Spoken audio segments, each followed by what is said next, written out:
I want to show you guys the difference in the nip plants in the ground and in a bucket. They were planted at the exact same time last year. The only thing I did different between the two of these is I covered these in leaves this year, and I did not cover this one. They both came back. This I actually saw growing throughout the winter because I didn't have anything over it. So it did come up, and my cats actually came out here. They were eating some in like January and February on the mild days, but it did eventually kind of disappear. But yeah, all the plants in the ground, they're back. They're wonderful, and they'll be 4, 5, 6 foot tall unless Buds keeps doing this to it and keeps them down low, which chances are he will. But yeah, you can grow them in the ground or in a container. They are perennial. They will come back. It's a nice plant to have, even if you don't have cats. But if you have cats, grow your own nip. They're not going to ever touch this store-bought crap again. This is what you need. My blueberry bush actually is coming back. I didn't think it was. I almost ripped this out last week because I thought it was done. Because the 2 honeyberry bushes on the side of it have come back, and actually come back really well. I've already seen some flowers. Yep, look at that. That is a honeyberry. Freaking awesome. I planted these too close. The honeyberries, they're fine. The separation, you don't want anything in between. I did this intentionally because I want 3 different berries, because either 2 different types of honeyberry and that's a blueberry. So I wanted 3 different berries to kind of look like one bush after they grow for a few years. I don't know if that's going to work, but I am seeing signs that this is coming back, so that's a plus, and I'm going to get some berries this year. I brought my tomato plants out here where I'm going to get most of my sun. The next few days is going to be pretty good aside from some rain, but I'll take it. I also brought out my melons and my cucumbers and my squash plants and eggplants as well, because I need this is the bed that gets the most sun, so this is where they're going to have to stay. This is where they will be growing, in these beds, so I want them here. I've got my onions, peas, and other stuff in a bed way back there. And I'm also trying this little thing out. I've got 2 of the same chocolate stripe tomatoes here, but on this one, I just put this little dome. It's all just a dome. It's got opening on both ends, so it's not like it's baking out in there. It's like a mini greenhouse in a way, but no difference yet. But until this, I'll probably take it off once it pretty much I'll take it off when it gets to the top, as long as it doesn't die before then or get burnt by the sun and the reflection, which could happen, but we'll see. I have a few different tomatoes. We've got a mushroom basket tomato, black cherry tomatoes, gobstoppers, Ukrainian purple, green zebras. I told you the chocolate stripe already. We got a white cherries, Chernobyl, some blush tomatoes, these great white tomatoes. So stand up tall, buddy. You got the sun out here, man. Live a little bit. I'll fix you. I wanted to grow a big variety this year of stuff.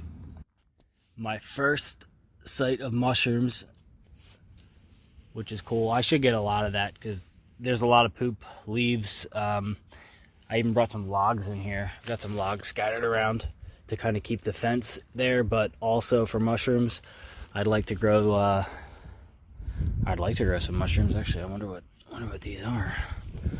Obviously, I'd like a certain kind of mushroom, if you know what I'm saying.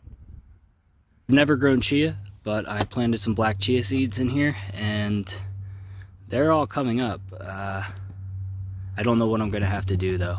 Thinning wise, I'm going to have to look up how to do chia.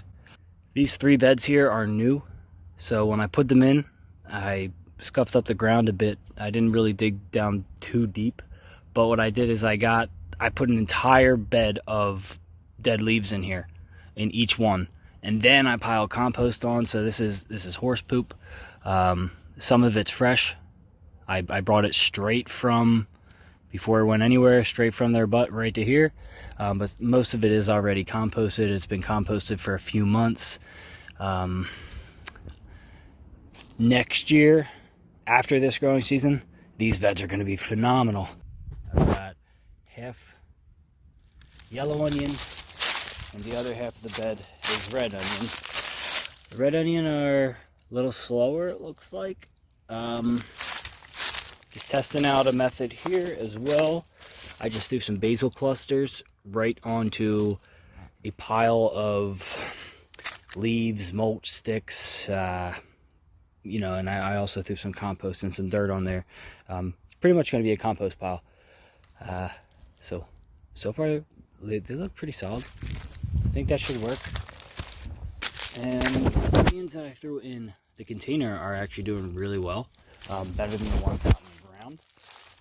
It's probably just because, you know, it's focused. I get more water in that area. The water doesn't go anywhere.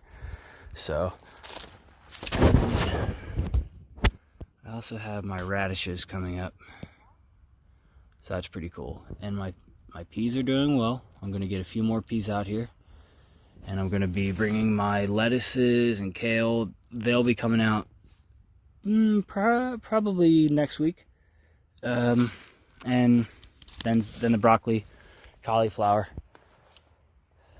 Brussels sprouts, that'll be out here too, because eventually I'm going to get zero sun here. Like, I really do. It gets maybe an hour of sun a day, and it's not even full sun, so we'll see what happens. This is a mustard plant that failed to grow last year. I planted seeds in here, didn't grow. Well, it grew, the deer ate it, grew a little bit more, died. I didn't do anything with it. It grew back. So it's cool. Life, nature. And the final bed here that I have with my nip and my berry plants, I also am starting another big compost pile over here. That's why I put this big wall here. I want to build this up eventually. I don't know what I'm going to plant in here yet. I actually did successfully grow some cucumbers here last year. But my sunflowers that I put in the ground, they maxed out at 2 foot tall. They got their sunflowers and everything, but 2 foot tall. I think one of them had like one seed on it. It was pretty funny. But clearly not enough sun in here for the full sun plants. My squash did not even make it in here last year. So I'm going to have to figure out what I want to put in here. Otherwise, I might end up just doing like raspberries and blackberries and something, and just trying to get this into an entire berry bush that buds can work his way through and get to his nip. That's the plan.